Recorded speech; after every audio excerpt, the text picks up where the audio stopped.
So it seems that we've got a bunch more details as to Codex Imperial agents, with a few more detachment rules, stratagems and enhancements. Let's take a look at what we've got, and do a roundup of everything that we know about the upcoming Codex so far.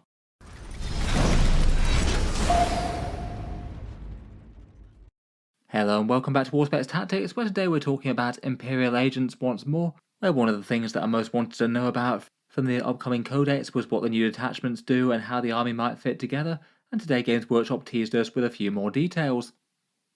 This week is really quite a big launch week as Warhammer 40k goes. The Imperial Agents Codex might have a bit of interest for a lot of Imperium collectors out there. Some spruced up rules for fielding models as allies, which could be kind of fun for more casual games and a way to play a slightly different sort of army, even if we don't know exactly how competitive it's all going to be yet. And alongside them, they've got really quite a big supporting release, 3 Ordo battle forces, a new combat patrol set, a few characters returning from the past including a navigator, a priest and Artemis, plus the return of a bunch of characters that have briefly gone away like the Assassins. There's also the Boarding Actions rulebook and the Celestian Sacrosanct Avalon miniature, all going up for pre-order on the 10th of August, so this week we should be seeing quite a lot of previews as to the rules. As ever, if you were looking to pick up any of the 40k stuff, I do have plenty of channel discount links in the video description. They're anywhere between 10 and 20% off depending on where you are in the world, and do help support the channel a little bit if you bought anything through them.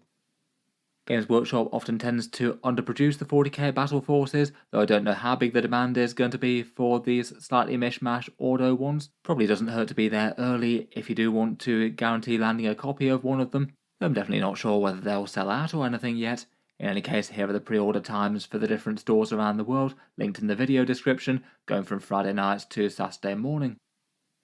Today Games Workshop has given us a few new rules previews for Codex Imperial agents, and by now we actually have a fairly good idea as to what's going to be coming. They still haven't shown off the full datasheet list yet. We know that there's 27 datasheets in the Codex, though they haven't said whether or not that includes combat patrol datasheets yet. New units that are definitely going to be added in are the new Navigator miniature, Ministorum Priest, and the Chimera. Nice to be able to have the Inquisition fielding Chimeras once again. For the Deathwatch, we know that they've lost a whole bunch of units going to Legends, and I feel like there's at least a reasonable chance that Inquisitor Karamazov might have gone away on his Throne of Judgment, though a few fine cast characters have survived in previous books. The rest of the Codex is Inquisitors, Rogue Traders, various Kill Team box sets, and the Imperial Assassins, plus the remaining Deathwatch units being folded in. You can field the Imperial Agents units as allies, potentially with around about 7-ish units at 2,000 point games if desired, if you account for the transports, which now don't count towards the unit selections, or the idea is that you can field them as a standalone army using one of the detachments in the book. Those detachments are the Imperialis Fleet, which is aimed to be a more general purpose one, and judging by some of the stratagems revealed today, it's got a heavy emphasis on reserve shenanigans. And then there's 3 other options for the different Ordos, Hereticus, Xenos and Malleus, which from the hints that we've had so far sound like they might have some good support for their various militant wings, Battle Sisters, Deathwatch kill teams and Grey Knight Terminators being allied in and likely having some synergy here. It seems that Games Workshop have teased the core rule for all of these now. As I said in the previous reveal as well, points will be working differently in this. They've decided to split the points section, having 1 point set for fielding the units as a standalone army, and then a different set of points for fielding them as allies to any Imperial army, which I think is a really smart decision to be honest, as it means that if the book winds up being weak at launch, it means that you could decrease the points cost of the units in the book without having to worry about destabilising other armies in 40k by making certain Imperial Agents units auto-include. Moving into today's rules reveals, first up we have the rule for the Ordo Malleus detachment, so the Demon Hunters. The Demon Hunters special rule, which is the detachment rule, allows you to reroll 1s to hit against any enemy target, and then plus reroll 1s to wound as well against demon units on top of that. At the moment we don't 100% know whether that's going to be keyword locked or anything. My guess is that it will probably apply to all the agents rules inside it, including things like Deathwatch kill teams, though I guess we'll have to wait and see there. Reroll 1s to hit is okay, and so it's maybe not a crazily impactful rule, as it just means that everything hits just that little bit harder, usually around about plus 17% damage against anything that you might target, going up to 36% damage increase against demon keyword units, so quite significant against them as you'd expect, though that does presume that there's no inbuilt sources of rerolls, so no rerolls to hit on your units or any twin linked abilities. Overall, I feel like as it goes, the detachment rule really isn't a bad one. The overall strength really is going to depend on the datasheets and the supporting rules though. but I feel like it's nice to have a detachment rule that's a definite positive help in every game. It just sounds like the Ordo Malleus will be a hard-hitting agents detachment. I'm super curious to see the fine print of how we'll be fielding Grey Knight Terminators alongside the agents as well, and what sort of access they get to the various different rules.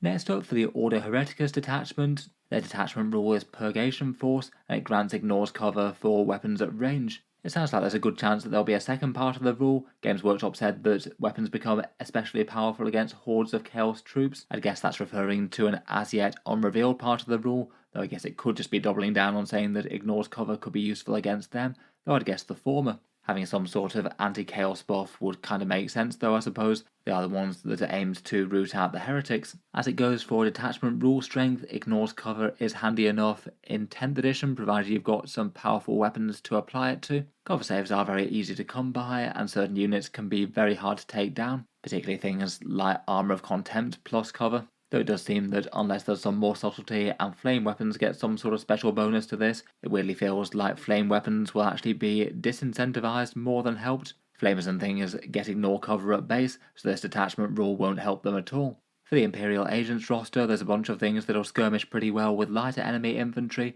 There are not too many things that are really big battle tank equivalents with massive guns. For the Hereticus Battle Sister squads, the Flamers won't care, and Melter usually has enough AP that they don't care too much about ignores cover. I guess Deathwatch frag cannons could weirdly be a good choice if Deathwatch are allowed to benefit from this detachment rule, though I'd guess they wouldn't have any major synergy with the rest of the detachments.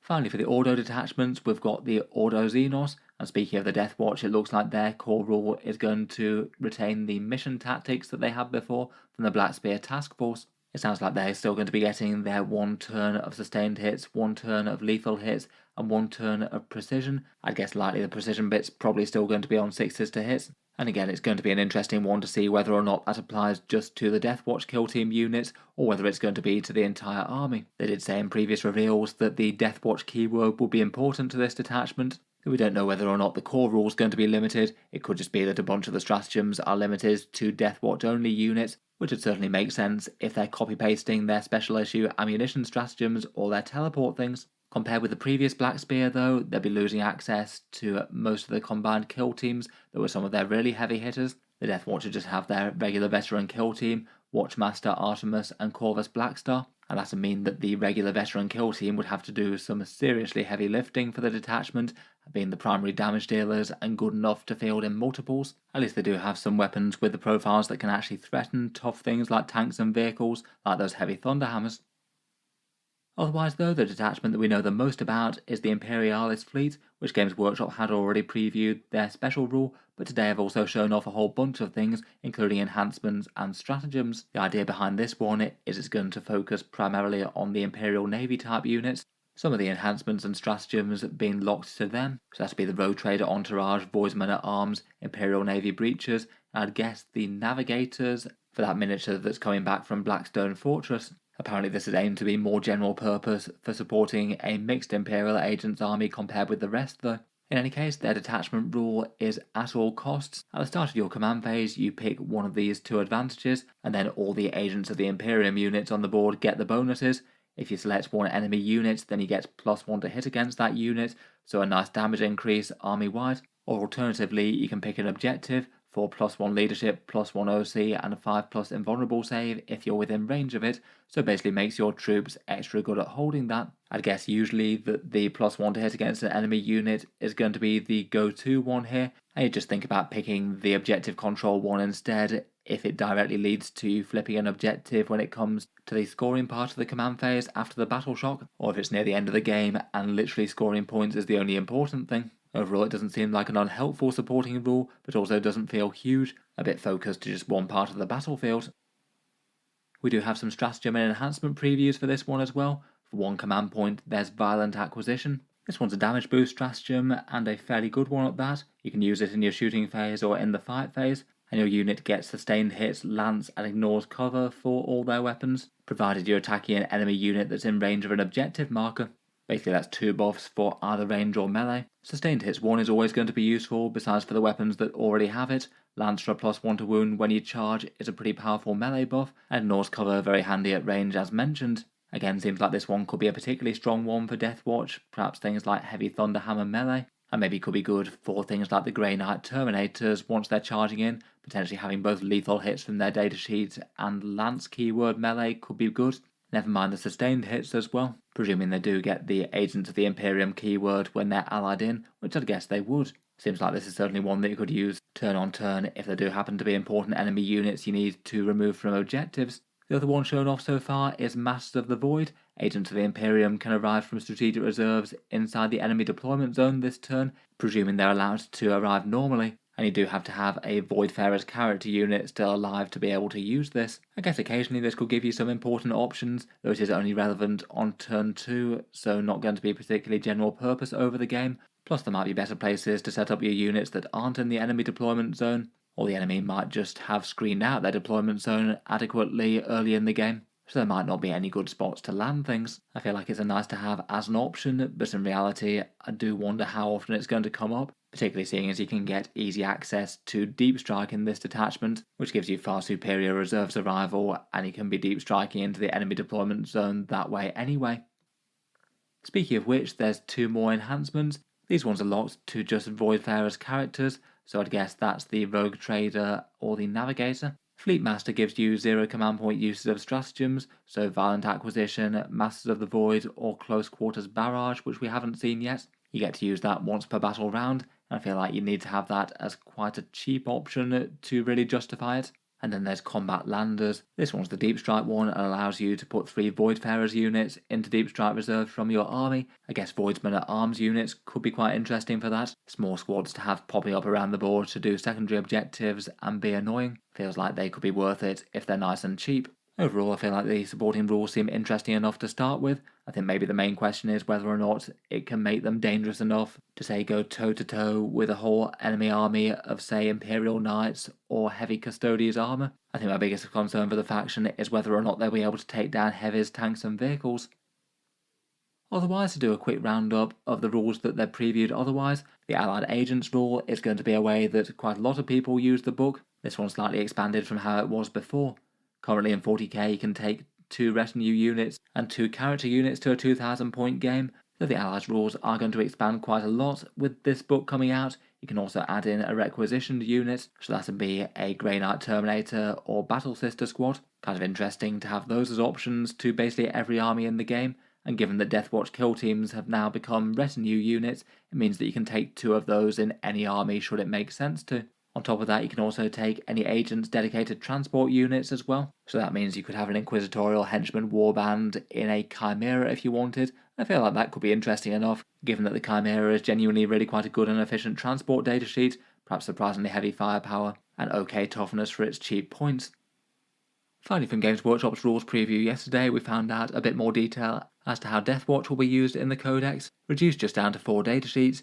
The Deathwatch Kill Team, which is the Veterans Kit, the Watchmaster Artemis and Corvus Blackstar. With the mixed kill teams, the Terminators and Bikes and Kill Team Cassius all sadly going to Warhammer Legends. Pretty bad news for anyone who'd built into Deathwatch in really quite a big way. You will still get Legends datasheets to allow you to field them in casual games, but having the rules mothballed and taken out of any sort of competitive play isn't exactly the best, and a massive blow to people who have built up big Deathwatch armies. There's now basically 3 options for fielding Deathwatch. You can either field them through allies and just take your 2 characters and 2 retinue units, and presumably Chorus Blackstars taking the role of dedicated transport, and then basically run them alongside a Space Marine army, though it sounds like they won't have any synergy between the 2 anymore. Unless we get more rules, hints and teasers, it sounds like you'll basically have a Space Marine army and some Deathwatch kill teams beside it, but not interacting too much. It does mean that the primary Space Marine army could be run with the rules of one of the Divergent chapters if you had a mind to, dipping into unique units from Dark Angels, Blood Angels, or Space Wolves or something, even if you still had them painted and modelled as Deathwatch. Otherwise you can field them as the Ordo-Xenos detachment with just the 4 datasheets, and then take the rest as Imperial agents, so losing access to the wider Space Marine armory. Or as mentioned previously, allied to another army with a couple of kill teams, maybe a couple of characters as well. So turning up on an individual squad basis to assist, say, some Imperial Guard or some Sisters of Battle, as opposed to a full army in their own right. Definitely a massive shake-up and a pretty painful one for plenty of established collectors. Then finally, all this is coming out alongside the Battle Force box sets and the Combat Patrol. The Combat Patrol box set seems to be perhaps having more interest than some of the battle forces. 2 exaction squads, some henchmen, an assassin, and a priest. Seems like around about a 36% discount, which isn't too bad as 10th edition combat patrols go. There's not a lot here that's going to be dealing damage to big heavy enemy units though, just a lot of infantry clearance.